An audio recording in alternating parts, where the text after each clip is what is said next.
തീർന്നിട്ടില്ല. ഇനി നിങ്ങൾ കാഞ്ഞങ്ങാട്ടുള്ളൊരു നാടകം കണ്ടോളീൻ. കാഞ്ഞങ്ങാട്ടുള്ളൊരു നാടകത്തെ പറ്റി,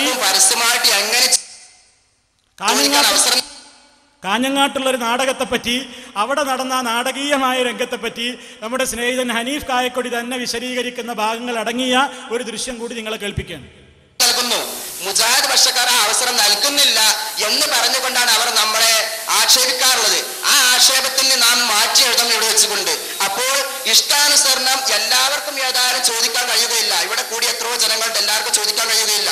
അപ്പോൾ ഈ ചോദിക്കുന്ന വ്യക്തികൾക്ക് സംശയം തീരട്ടെ, അതുവരെ അവർ ചോദിക്കട്ടെ എന്നുള്ളതായിരിക്കുന്ന സൽബുദ്ധിയോടുകൂടെ നാം മുന്നോട്ട് തുടരുക.